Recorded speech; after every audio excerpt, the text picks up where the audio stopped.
We come to an interval, and our intervals are presentations that give an articulation to the flow of our learning. And as you know, instead of focusing on subjects, which are then addressed in disciplines, which has been the normal course of education for quite some long while, much to the detriment of our lives in the late 20th and early 21st century. So this is a transformation, taking education out of the categorical dicing up into subjects which then must be related to by interdisciplinary nets. I myself was educated this way some 50 years ago, 40 years ago. And it was always a difficulty not to appreciate that there were many other qualities and aspects of human life that one would be interested in. But everything was disjunctive in the sense that you were always referred to some classic book, and it was always out of place in terms of your speciality. When I began in electrical engineering, I was shocked that there was someone like Baudelaire who wrote poetry. When I was in philosophy, I was shocked that there were such things as anthropologists who really did know how to perform and understand the grand medicine lodge, the Mediwewen ceremony. And when I was an interdisciplinary graduate major, there was constantly the pull of realizing that you would not live long enough to even just skim the surface of what would be of interest to you. Our learning by phases allows us to get the sense of balance and movement, of form and dynamic in an alternating sequence. And the alternation of the phases takes its cue from the most ancient surviving cultural understanding in the world, and that is from ancient China, about 5,000 years ago. While the Egyptian civilization goes back that far, it has not carried itself through at all. And 2,000 years ago, the complete transformation of the Egyptian heritage into Christianity, and then again 1,500 years ago into Islam, made the ancient Egyptian civilization so unknown that it was not until Napoleon's expedition to Egypt with his great entourage of savants about 200 years ago that the rediscovery of the greatness and quality and depth and profundity of the Egyptian civilization was brought to the fore. But in China, it has never been lost. And so when we began our learning, we took the tack that the first phase will be nature, but not nature as a subject, but nature as a dynamic, as a process, as an ongoing process. And that the ancient Chinese referred to this as Tao. That nature has as Tao not a designatable objectiveness. And if one were going to use a notation for nature, you would use zero. And that out of the zero-ness of nature emerged its complement, which was te, and that te could be assigned a number 1. In fact, unity, the power of a unity, the power of something to be, is exactly what te denotes in Chinese. And that Tao, te have a cooperation. The one emerges the other, and as te emerges from Tao, it has a reciprocal quality of making a pairedness. Not only does it emerge as one, but now one has a relationality of a pair of 0 and 1. And so in a very peculiar way, at the very origins of Chinese civilization, the binary quality of 0 and 1 was already brought into play and evident. The first Westerner in modern times to understand the profound symbolic quality of this was Leibniz. Leibniz was in the Netherlands visiting a philosophic genius named Spinoza, and Spinoza, being there in Amsterdam where many merchants from the Far East were bringing trade goods, and one of the manuscripts that came to him was a Jesuit translation of the I Ching into Latin. And Leibniz was able to read that. And even though he was only 20 years old, he was already a mathematical genius. And he wrote a small book on the mathematical possibilities of an ancient Chinese book, which was the way in which Leibniz's calculus began to figure. The infinitesimal calculus, which is both integral and differential, that one can approach between 0 and 1, an infinitesimal series of designatable stages, parts, steps, and that between 1 and 0, one could also have the same infinitude brought to exactness, yet not compromising the infinite array. Curiously, the development of calculus was paralleled in England by Sir Isaac Newton, who used alchemy as a basis. But Newton's alchemy was extremely sophisticated. It was late 17th century, 1600s, and already Newton's understanding of alchemy was completely transformed by the Asian alchemy that had been brought into play originally through the Islamic sages in the early 13th century, early 1200s,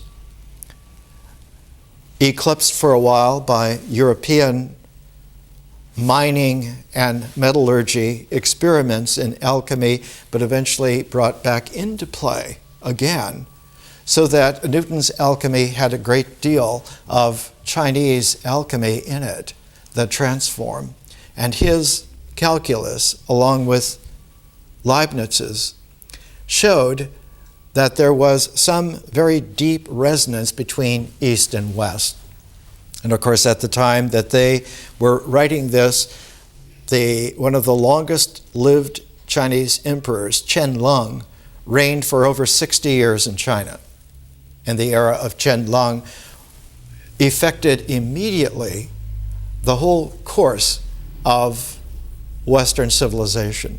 In France, chinoiserie became the designing element, the whole fascination with somehow there had to be a wider trade network, and eventually what has come to be in our time is the necessity of having a planetary culture.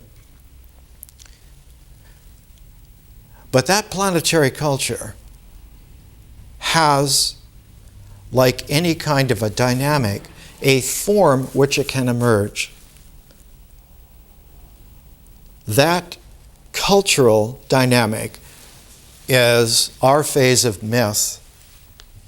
That mythic horizon is exactly the experience that we have as a process that has images, it has feeling tones, it has especially oral language, the discourse of speech, and it has the possibility of then having that process emerge a form, and the form that comes out of the flow of imaged, feeling toned, languaged experience, that form is the mind, the symbolic mind. And the symbolic mind is just as objective as the existential things of the world, which are the objects, the objective focus of Te. And so when Tao emerges Te, as the Chinese would say, one now has a relationality between the Te and the Tao, and the Chinese word for that relationality is Zhen, human-heartedness, which is a ratioing to the Chinese, not of two things, but of anything and its shared Tao source. One of the qualities that we're going to look at in this presentation today are the two greatest Chinese poets who were contemporaries, who lived about 1400 years ago. And they were disparate in terms of their personalities, their poetry, the style, the literary quality, and yet they were related in a very deep way because their Zhen, their human-heartedness, included the emergence of a form out of that human-heartedness, and the form that came out in Chinese is called Yi, and it means symbols. It means that the mind is a symbolic structure that has an objective reality, and that if it is nourished by an experience, a Zhen, that has a deep synergy with Tao, the mind will have an objectivity which is not just temporal, but is eternal. And that the eternal form of the mind is that it is not opaque, but is capable of being transparent. And that one able to look through one's own mind, one's own transparency of symbolic self, one is able now to see in a completely new way that the transparency is not so much a window, but is like a prism. It's like a jewel. It's like a crystal. And what one sees is that there are many facets now to Zhen. That Zhen has a jewel-like multifaceted quality, and it makes then of the forms that are able to be engendered out of that transparency of vision, those forms are now art forms. And the seer is creative in the sense of being an artist. And so one's own person becomes an art form. Both Tu Fu and Li Po are two of the greatest poets in the planetary culture. But our concern goes even beyond planetary culture. We realize we live in a century, the 21st century, where the emergence of a completely new civilization is already underway.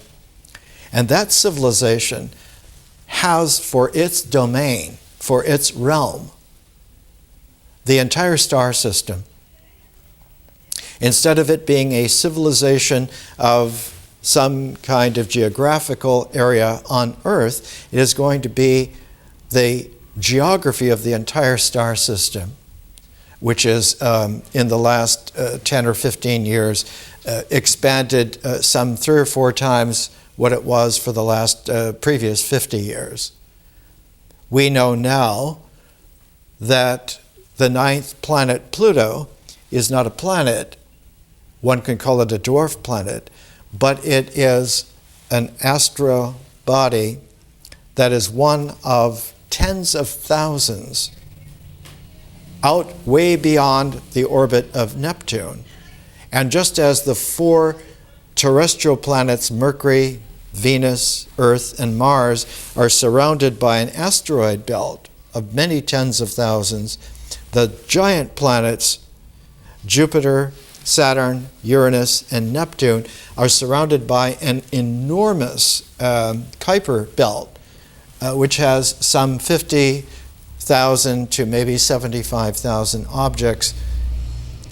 Dozens and dozens of them will be larger than Pluto. And beyond the Kuiper belt is a source of long-term comets called the Oort cloud.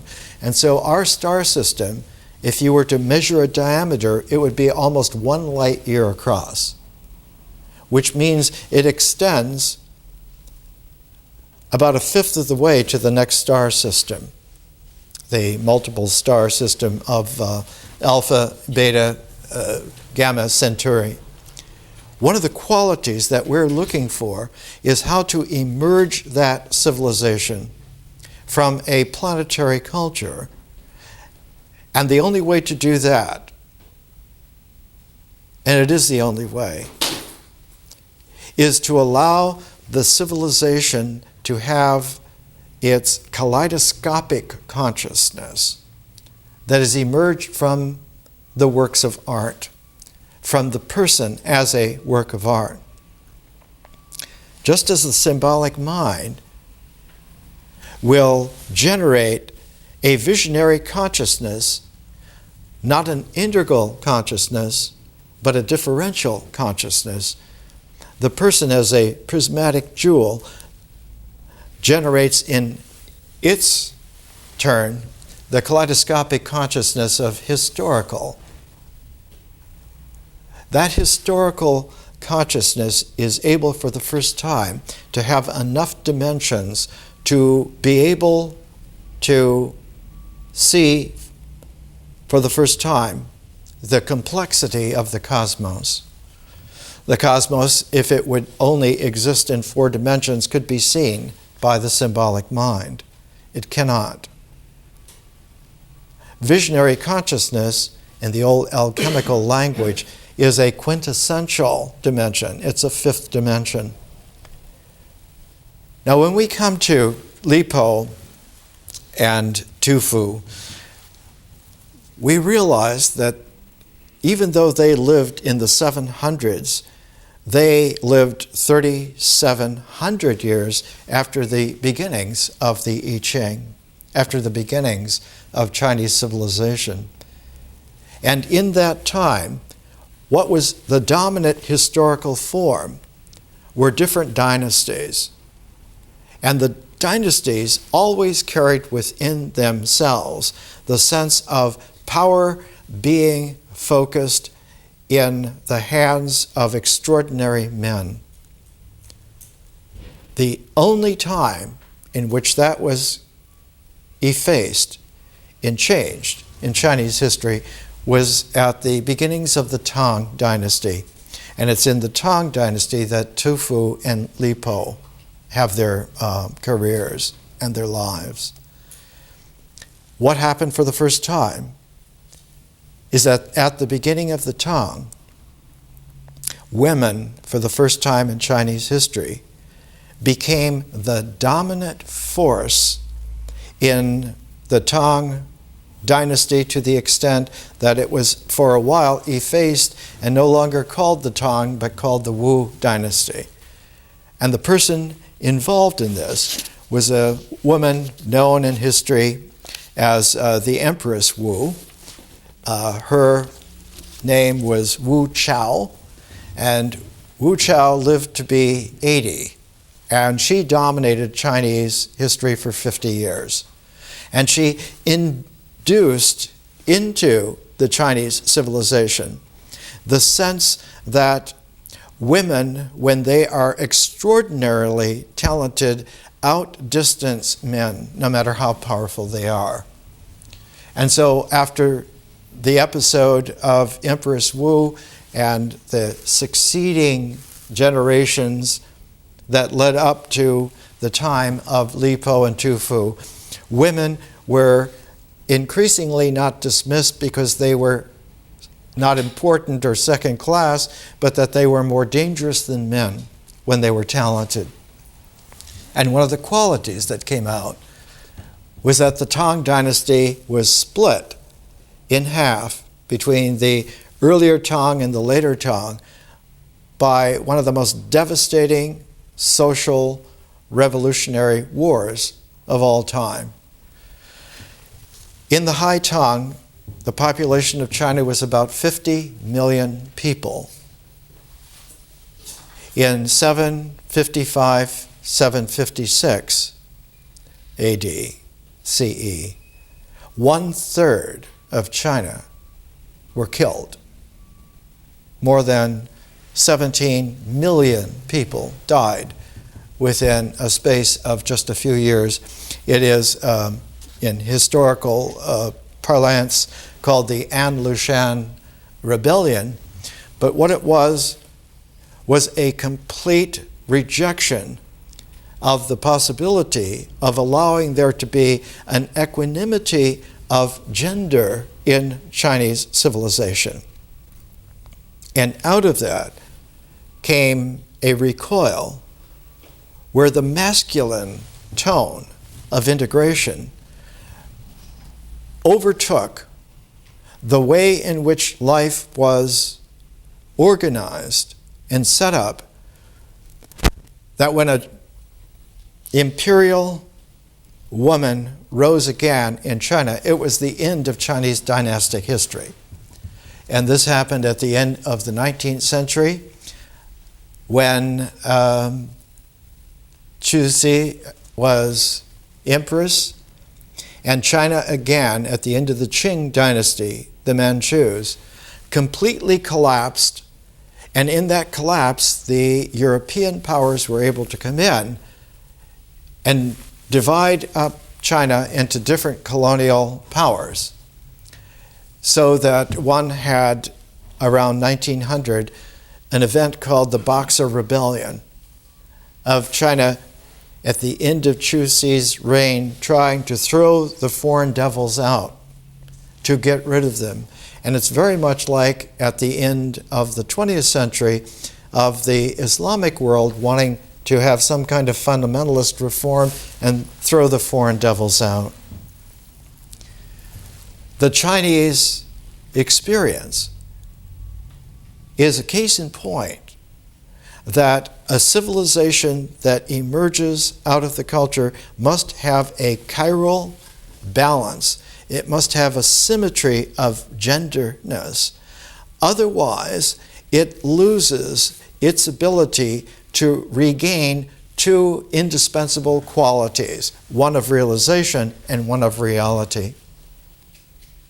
Without an equanimity, realization is not possible. And without an interpenetration, reality will not occur. So that you build in a kind of a delusion on the basis of an illusion. The illusion is that the individual can be all things in themselves, that one's individuality is now the norm and one's own equilibrium is the equilibrium.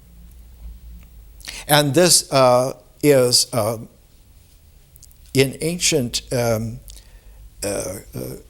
civilizations, that kind of person was called a neuter. Instead of being male or female, they were neither, they were neuter. And it is the neuter-itness of a human being that produces the demonic. So without the gender balance, not just between men and women, but between masculinity and femininity, that balance, which can be within an individual, whether they're male or female, they can have masculinity or femininity. But the balance is that that gender equanimity is able in the culture to have its way in which the mind now is able to become transparent to vision, able to become a frame of reference, as we would say. The term that I have used for decades is square of attention. That square of attention, that frame, that picture occurs as an indispensable quality in Chinese poetic literature. One of the earliest of all of the writings on Chinese literature is called The Art of Letters. It's called the Wen Fu, written in 302 AD by a man named Lu Qi. And he wrote this. He said, every time I look at the works of talented writers, I'm interested by the way in which they exercised their minds. And then he says, I am constantly anxious lest meaning should not match the object of intention, the object of attention. That is, that the mind's objectivity doesn't come into sync with the objects of existence. That those two objectivities also have a balance and equanimity. So that the equanimity of the mind is based upon an interpersonal quality of cooperation and allows for the depth. It's like the third dimension of space. For the depth, then, that it isn't just an identification of objects in the mind with objects in the world, but it is a correlation, and that the correlation means then that there is a vibratory resonance between them. And that vibratory resonance is very difficult to express. Lu Qi says, I am constantly anxious lest the meaning should not match the object of attention, lest the artistic form should not reach the level of the meaning. This is not a difficulty in knowing, it is a difficulty in being able to put it into expression.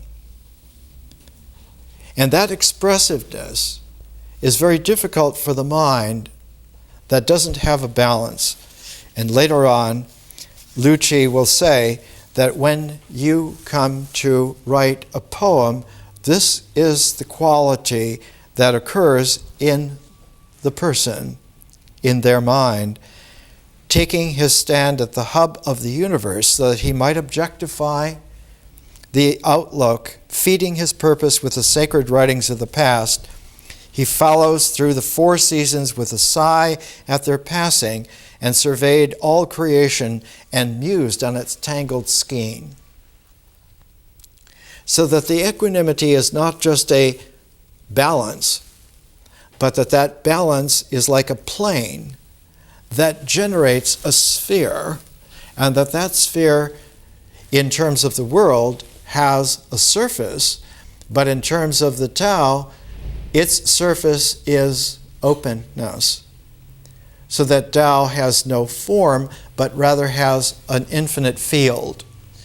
But to the mind, that infinite field is not discernible as an object, so that the field becomes looked at in terms of identification of the interior of the sphere of the completeness of the form of the mind. This interior now is called nothing, and the exterior is called everything and anything.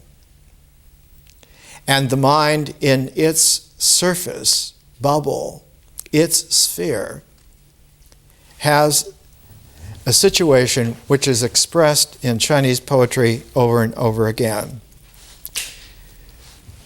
The quality of one of the poems that we're taking comes here from Tu Fu, who is climbing one of the 5 sacred mountains of China. The mountain is called Tai Shan. Shan means mountain. Tai Shan is the heavenly mountain, and it's in Shandong province, which is on the Pacific coast of China, about midway between Shanghai and Beijing. The translation reads like this: "The winds cut, clouds are high. Apes wail their sorrows. The air is fresh, sand white. Birds fly in circles. On all sides, fallen leaves go rustling, rustling, while ceaseless river waves come rippling, rippling. Autumn's each faded mile seems like my journey to mount alone and ill to this balcony. Life's failures and regrets frosting my temples, and wretched that I've had to give up drinking." It's not a bad translation, but this is an even better translation. The Chinese title for the poem is not "From a Height." In Chinese, it's Deng Giao. Deng Giao. Here is a deeper translation because it pays attention to the way in which the Chinese artistic language is expressed through the openness of the mind, not just the transparency of a frame of reference. Wind keen, sky high, apes scream morning. Island, pure white, sand, birds fly revolving. Without limit, falling trees, bleakly, bleakly, autumn. Not exhaustible, long river rolling, rolling, come. Myriad miles, melancholy autumn, constantly being traveler. 100 years, much sickness alone, ascend this terrace. Difficulties, bitter regrets, proliferate, graying temples, despondent, newly stop, muddy wine cups. The quality in Tu Fu is to open the mind to the scintillation of the person who is resonant to an indefinite cosmos of Tao. The Chinese sense for this is that one now returns back to Tao, not back to something, but in returning back to Tao is absorbed at the same time as you are re-emitted, so that absorption and emission occur instantaneously. That when you are able to go back into Tao, the Taoist energy cycle instantly begins again, and you emerge instantly back into existence, but emerge fresh. You're no longer tied connectively to who you were just a moment ago, but you are now freshly emergent originally. And the Chinese phrase for this indicates that now the mind is going to integrate itself out of an experience from a physicality which has emerged pristinely out of Tao just now in a completely fresh way. So that while that Tao has been returned to, one is freshly emerged, and you are slightly different in the sense that now you have more dimensions in your physicality than you did before. When you were physical before, you were an existential body having 4 dimensions. Now you're an existential body having many dimensions. And those many dimensions are able to engender an experience which is super complex.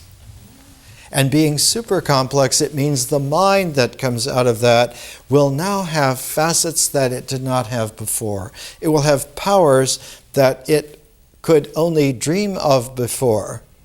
And now they are there. They are manifest. Not just telepathy, but many other powers.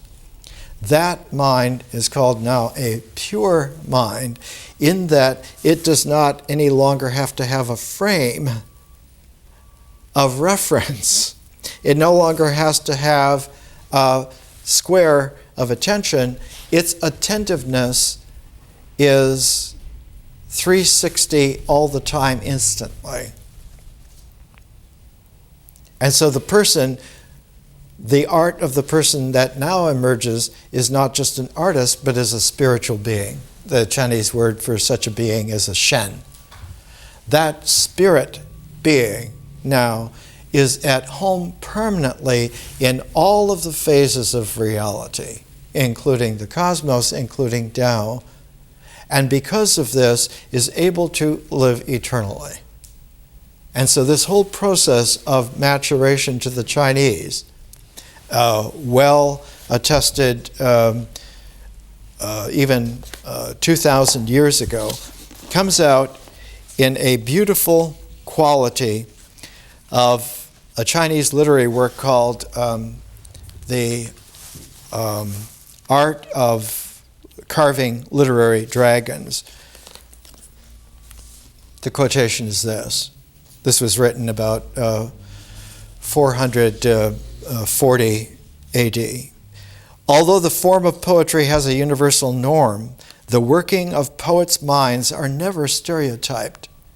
Each writes according to his own nature and gifts, and few are able to encompass all the good qualities. If a poet has a shrewd understanding of the difficult, he will find his course easy. But if he carelessly attempts to treat everything as easy, the difficult will certainly remain there in store for him. The flow, in its effortlessness, of Tao is not an easy flow. It is a flow that includes the zero-ness of no resistance, which is not the same as something being simple in the sense of it just being easy. The complement always is that the other side of what you are doing will be the characteristic of the form that comes into play. If you are balanced in your realization of equanimity, the form that comes into play will have that double shared symmetry. And meeting anyone else that has that, you will have a quality of 2 symmetries coming into play together, and so you will get a new kind of kaleidoscopic squaredness. The ancient Taoist saying is that when you meet a Taoist master, his pupils of his eyes will be square. He will see instantly in what Edward Weston, the great American photographer, once called the strongest way of seeing. He will see as an artist composing instantly. And what he composes, he will be able to express, and this is where the art of person making comes into play. Let's take a little break and we'll come back.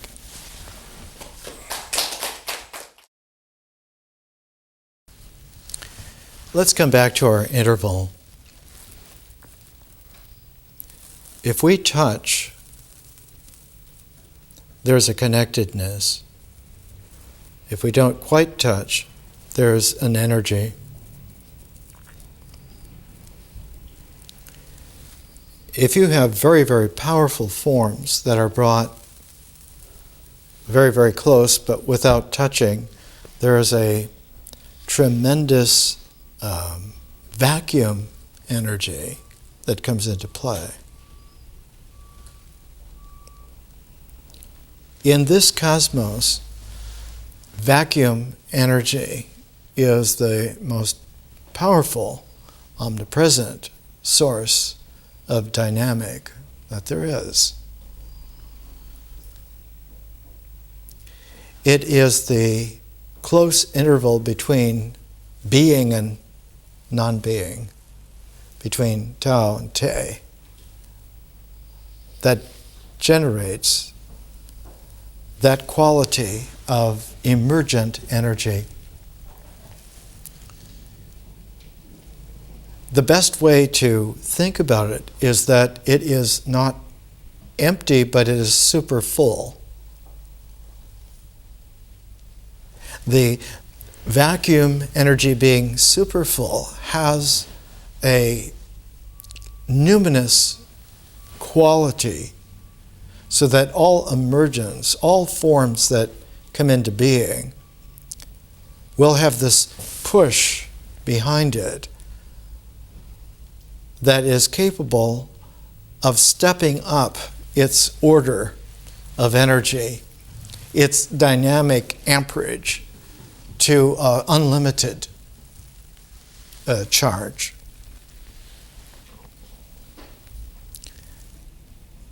What we're doing in our learning is to bring phases very close together at points of interval like this presentation, so that the intervals will be characteristic of the cream of world civilization. The first interval that we took was the Mindfulness Sutra of the historical Buddha, the Satipatthana Sutra. We're bringing in Li Po and Tu Fu together now as a spirit poetic that is one of the highest that has ever been achieved on the planet. We've seen how the quality of Tu Fu has a kind of a nostalgic quality for the hominess, for the oddness of being out in the world. He was the kind of careful man that when he was in the military field, when he was in battle conditions, he would write like this: "There we heard owls hoot from mulberry leaves, saw field mice sit upright by their holes. At deep of night crossed a battlefield, the chill moonlight shining on white bones. Guarding this pass once 1,000,000 men, but how many of them ever left this pass? True to orders, half the men in Chin here had perished and were alien ghosts.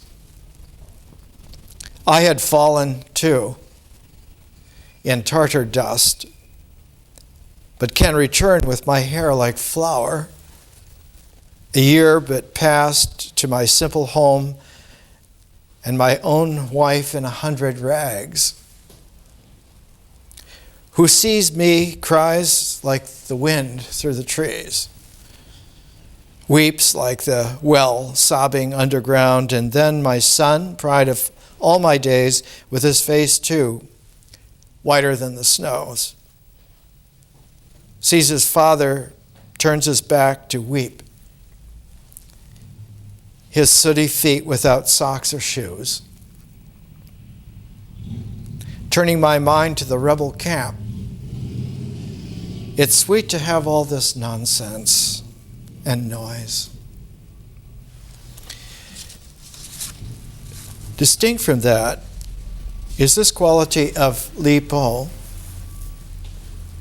that whereas Du Fu has this quality of wanting to return back to the normalcy of the everyday, supercharged by the incredible circumstances that proliferate and become more and more incredible, which they did in the time in which they lived. For Li Po, he turns that incredibleness inside out and makes it super magical. Here's an example.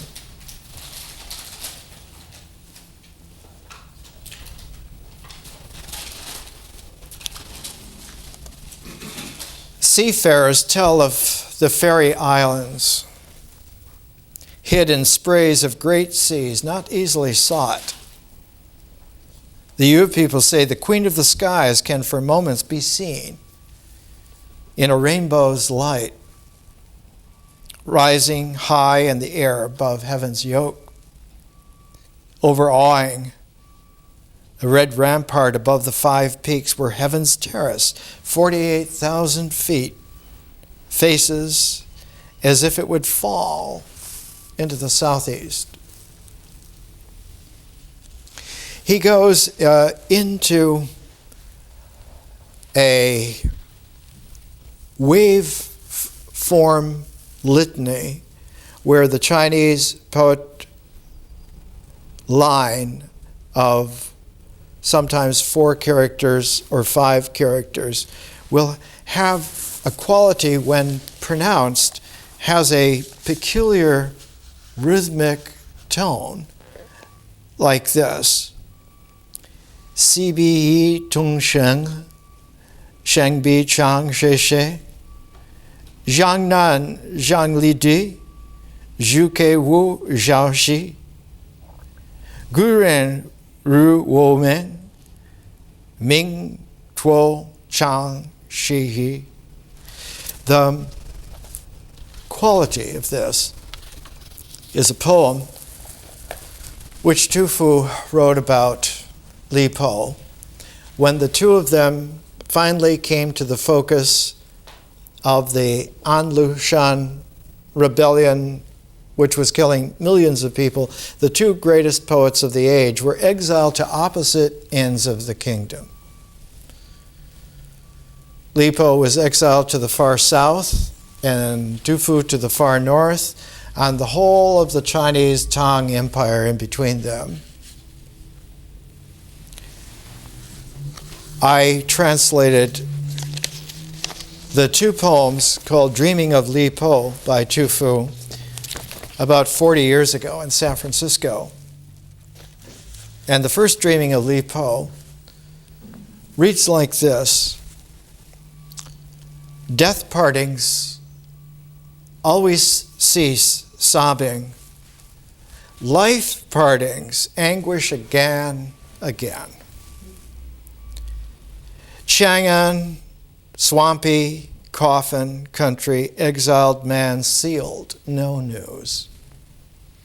Old friend entering in my dreaming, marking clear where my thinking is. How you are in legal fetters. How then these feather wings? No fear, your living spirit, for distances of unknown road. Your spirit comes through maple meadow light. Your spirit goes through mountain paths dark. Sinking moon fills these roof beams, perhaps yet flushing out your features. Deep waters, broad waves, dragon waters, don't get got. The dragon in Chinese civilization is the incredible sinuous energy curl of the Milky Way, which is the largest cosmic structure that one can discern from Earth. And the Milky Way, in especially northern China, has a quality where the lowest curve of the dragon's body is exactly positioned so that the pole star, Polaris, is positioned just above it. And if you drew an imaginary, visionary line from Polaris down through the Milky Way, through the dragon's lowest curve of the body, it would touch the Earth exactly at the winter solstice, exactly at the spot where Taishan is in China. So to the ancient Chinese sense, it is this incredible, vibrant frequency of the vacuum zero of Tao that has a measurable length when it touches the Earth, of the perpendicular of the pole star coming down through the whole dragon's sinuous energy, and that sacred mountains like Taishan then are the reaching up of the Earth to touch the energy coming down from heaven. And that in recalibrating life on Earth, when it gets too confused, when the tangled skein becomes chaotic, when the energy no longer is laminar in its flow at all, but is turbulent and muddied, then someone, an emperor, a new, fresh, dynastic emperor, must perform a pair of ceremonies called the Feng and Shan ceremonies. Feng is a phoenix, Shan mountain. That emperor reinstates then, at that beginning of the dynasty, the recalibration of the turbulence into a laminar flow by offering himself as the last thrust of the Earth in its sacred mountain to meet the thrust of the heavenly energy coming down from the pole star, which is always still with all the other stars rotating around it, through the dragon's energy frequency body. And by receiving then, he will receive not just the energy, but he will receive the measure, the measurement, which will be the way in which the value of the recalibration will be able to be expressed on Earth. The new dynastic emperor will ascend, usually Taishan, by himself, like Moses going to the top of Mount Sinai himself, to receive the energy in measured commandment form.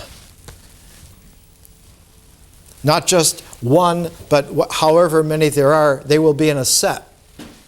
And that set will be the ruler by which one can translate the energy of heaven through a mandate of the fresh emergent dynasty emperor to the way in which life will be recalibrated, rituals reformed, the mythic horizon retold, and the symbolic mind reintegrated for the first time in a new dispensation. It's like if you have an energy frequency that you know the calibration of that energy frequency. The sine wave of that energy frequency, if matched to a length, like a hollow tube, as one does with Geiger counters, or one does with all kinds of physics instruments.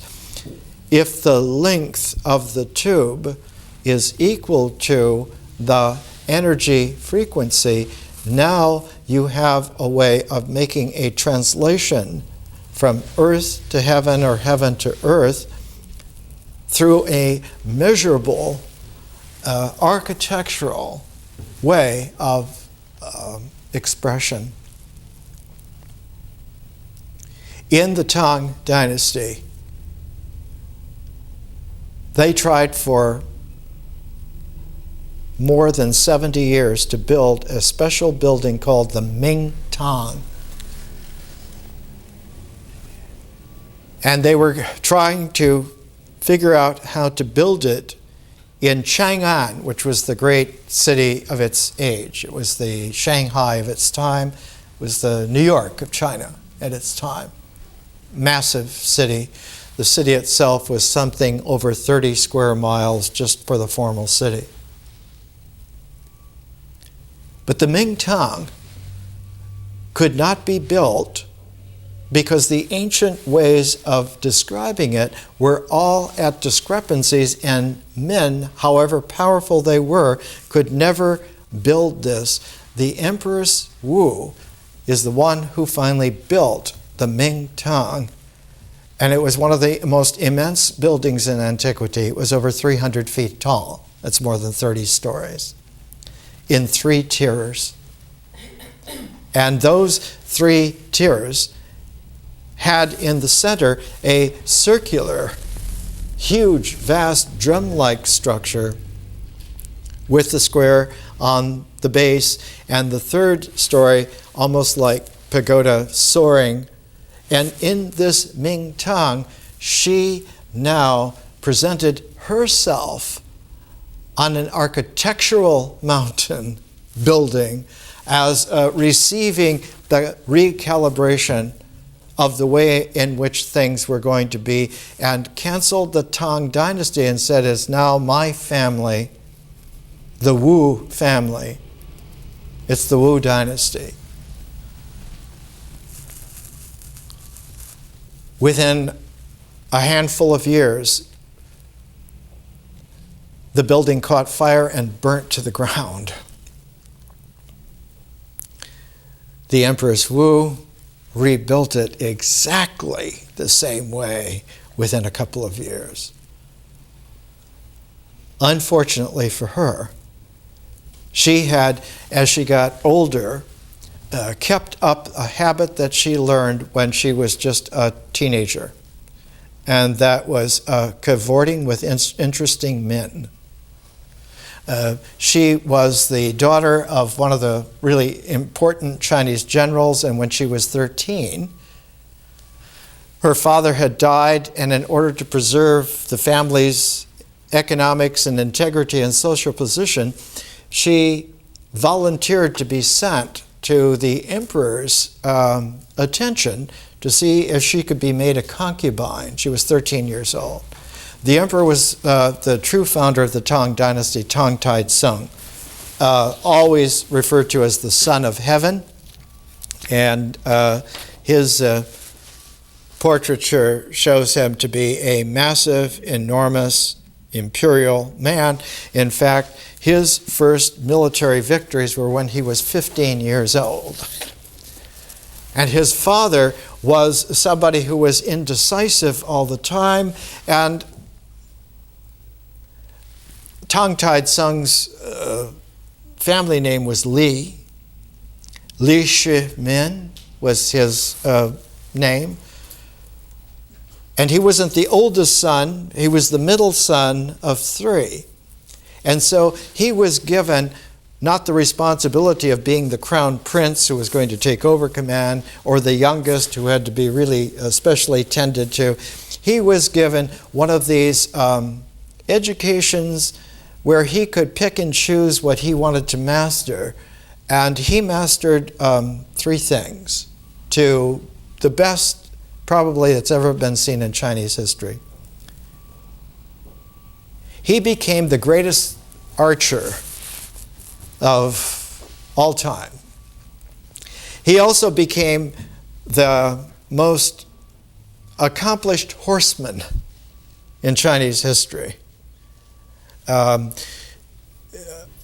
Alexander the Great, who had just one great horse, Bucephalus, Tang Dynasty was in so many battles that 5 great war horses were killed under him, and he had each one commemorated by statues. And whenever you see Tang sculptures, you will see the Tang horse. That's in honor, as a symbol of Liu Shimin of Tang Tai-Chi. But the third thing, he was the greatest calligrapher in Chinese history.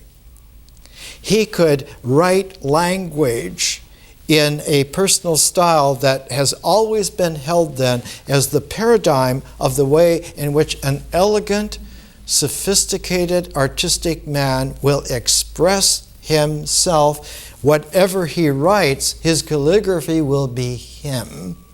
And Tang Dynasty calligraphy is always held as the model, as if it were like a celestial, perfect presentation of the complete, powerful man. The Empress Wu, Wu Chao was her family name, was sent to be his concubine when she was 13. And he immediately took interest in this precocious 13-year-old, and he called her Beautiful Wu, and put her in, I think, on the 5th level of concubines, which meant that they didn't have to do too much and probably weren't approached too much. But she watched how he worked. And for 15 years, she watched how he ran things. Unfortunately, he died at age 49. She was sent to a convent to be a nun, and she lasted for just a little while when she realized that this was not going to be her life, and she came back into play because the son of Tang Chaicheng, who became emperor, was having troubles because the family was indecisive. Only Liu Shimin had proved to be a decisive figure. So she came back and she became the top concubine of that emperor. And within a couple of years, he made her Empress of China. And for 50 years, she was the paramount power in Chinese civilization. She ran everything behind the scenes. And her style of running things was to keep so many factions of people watching each other to see what they were going to do, that she was the only one that could keep track of the kaleidoscope of the intrigues and their involvements. A real Chinese puzzle box of power court intrigues, layer upon layer upon layer. She was masterful at it. While she was doing this, though, she kept up her sense of having adventurous liaisons with interesting men. And when she was in her early 70s, 2 brothers, the Chang brothers, came to court, and they were exotically peculiar. They dressed in odd-colored silks. They went in for peculiar, exotic parties involving all kinds of odd foods and music and so forth. She was completely fascinated by them, but outside, everyone realized that she had begun to go off the deep end by bringing in persons who had nothing to do with running the dynasty or of keeping China healthy. And so increasingly, the intrigues started to look for an opportunity to have her replaced, but to have her replaced on her own recognizance. They respected her too much. No one was going to kill her. They tricked her into resigning so that one of her sons could become emperor, that they said, you've run him all his life. What does it make any difference whether he's the emperor? You'll still have control. And when he became emperor, they maneuvered and said, well, we can't have an ex-empress and an emperor in the same city, in the same place. So if you wouldn't mind, there's this beautiful palace, and you can manipulate him from that in Luoyang, not here in Chang'an. And as soon as she was out of range, all of the people that she featured, like the Chang brothers, found that they were dead. All the ministers that had ever opposed her also came into play. And increasingly, one had this instability in China about 705 AD. The way in which it was resolved, finally, was a young grandson of hers named Li Longqi, known in Chinese history as the Brilliant Emperor, Meng Huang. His family name was Xuan Sung. He became, like Tang Dynasty, the founder of the pinnacle of the Tang Dynasty. And he ruled China for almost 50 years by himself. He's the one that finally showed that what we're after here is a pinnacle of excellence, and in his reign, any court official, any military man, had to learn to express himself in poetry.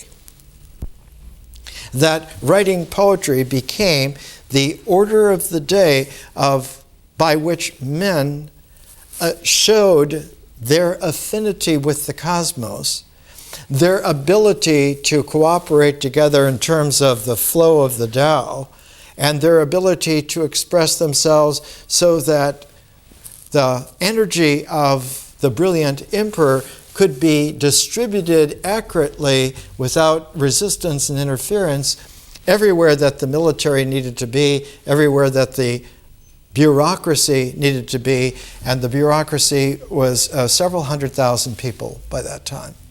Enormously complex. Tang Dynasty, when he took over and founded the Tang Dynasty, that China was largely limited to just a very small area in north-central China. When he finished, China spread from where Vietnam is now into Siberia, from Korea all the way almost to the Caspian Sea. It was the largest extent that China has ever been in its history. And Meng Huang trusted the fact that he was brilliant enough that he could take over the shoes. His difficulty was that there were talented individuals like Li Po and Tu Fu who excelled by many orders the next level of capacity among men. Li Po, whose family name was the same as the rulers of the Tang, Li Shimin, Li Longqi, Li Po, and they traced their heritage back to Lao Tzu, whose family name was Li, and who was called Li Er in ancient times. The curious thing about Li Po is that he had blue eyes, because he was born in far eastern Turkestan rather than in China proper. He had Iranian blood coursing in him. He was raised, though, in the capital of Sichuan, Chengdu as it's called today. And when he was 14, his father, noticing his great poetic talent, had him write a special long poem called the Fu. which usually has a little prose introduction, and then it has as a subject some kind of mythological story that is brought into an artistic flair so that the poetry more and more becomes more and more fantastic and energized until it almost borders on being a science fiction quality of fantasy poetry, and yet has this spiritual depth and subtlety to it. And at the age of 14, Li Po wrote one of the very famous fus, based on one of the original great fus of hundreds of years before, on Mr. Nothing, who has a conversation with Nobody Daddy, and who involves another prince called Prince Nullity. And he was so successful that he became a cause célèbre, and yet he could never stand to be in one place very long or one room very long. He was constantly feeling the urges of going out. And I wrote a poem in San Francisco in 1967 describing the quality of Li Po at that time that was still alive in the San Francisco of the 60s. It reads like this. He was, madly, the greatest poet who ever lived, and madly still is. Tu Fu dreamed of him and thought of him even at the world's end. If with a little more wine in time and pure space in place of place, I could just now greet old Taoist Li Tai poem for poem, contemplated, rather glared straight through, the moon's wet reflection sent the thousand autumn name downstream fast to the equation. If one old m equals mc squared can do all that, we are never, oddly, going to get sober. One of the qualities of Li Po was that his ability to bring the fantastic into play such that it dwarfed the fantastic social confusion. Instead of resolving it like Tu Fu's poems sought to do, he sought to ridicule it as being Picayune turbulence. When there is cosmic turbulence that is so much more powerful and so much more interesting, that there are beings in other dimensions and you are fighting over mere land.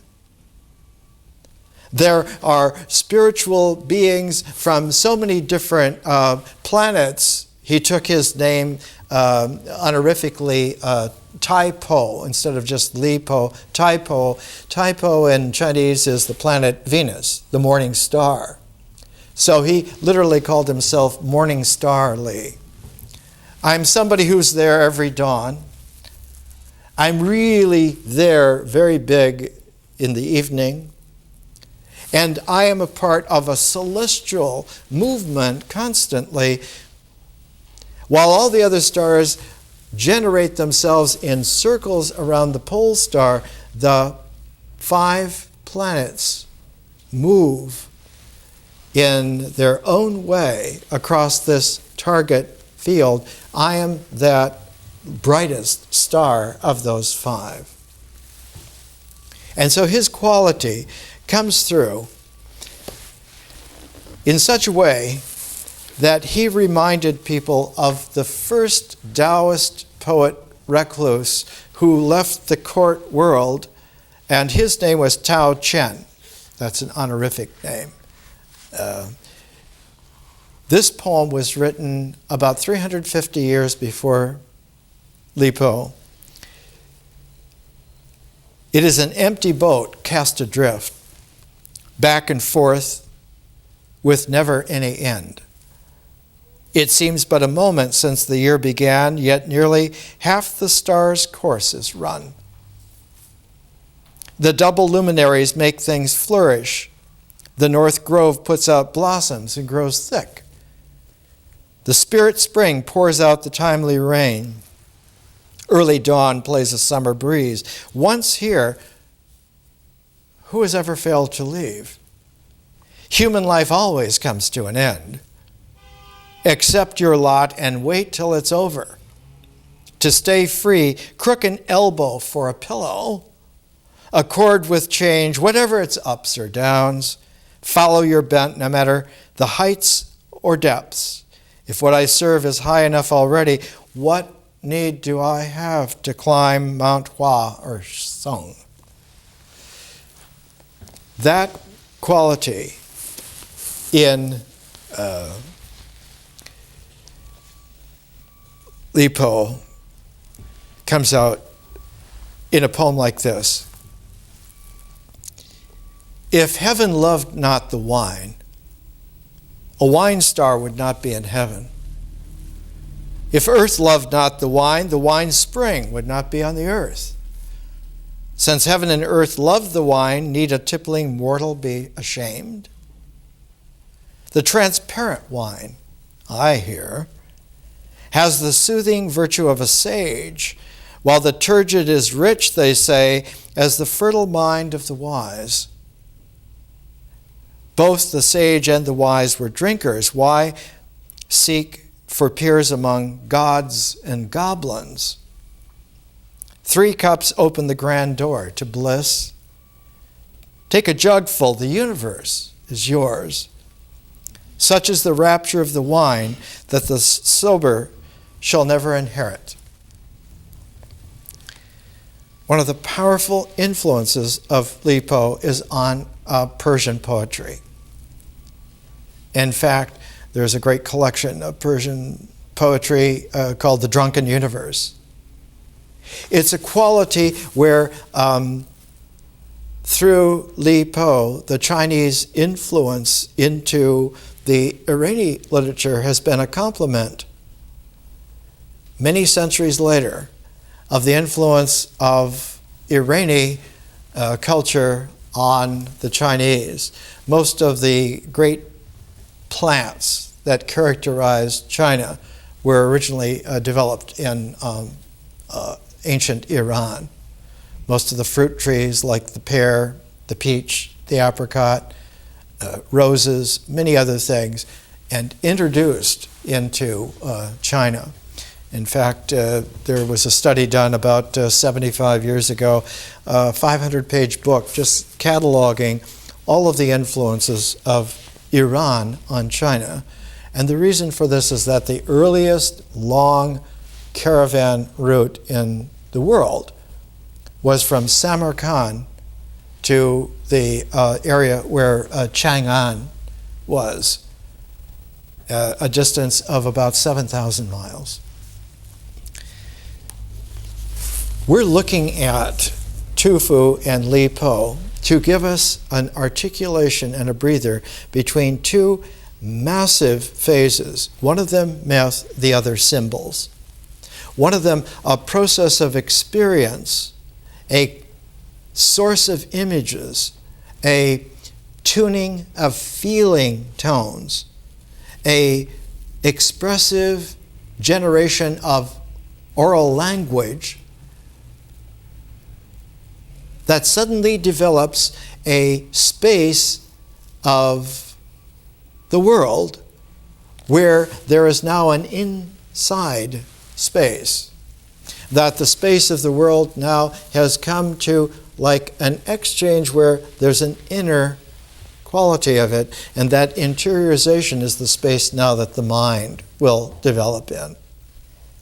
And the mind expands its space by meaning, where the images and imagery now can be repositioned again and again, where the feeling tones can be woven and rewoven in new waves, new patterns, where the spoken language now becomes a written language. And the symbolic mind, as it grows in its space, finds that it is many orders larger than the existential space of the world. So that the social world, we will discover when we look at symbols, becomes much more powerful than the physical world.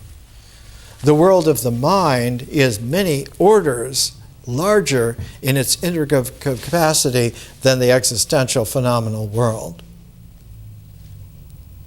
At a threshold where the mind begins to exceed the world in its power, in its domination, is a crucial decision whether to now dominate the world by the social world, or whether to open up the mind in such a way that it will no longer dominate what will flow back into the natural cycle. If the mind flows back into the natural cycle, consciousness generates itself spontaneously. If you close it off, the mind now increasingly will sabotage and forbid visionary consciousness in favor of its own directive, projective power on the world. It will either dominate the world or will open itself up into the infinities of a conscious cosmos. We again live in a generation where we are exactly at that point. We can either go out into the stars, or we can close that off and stay on the earth and strangle ourselves, suffocate. The unfortunate thing for us is that modern technology makes it much, much faster than it used to be.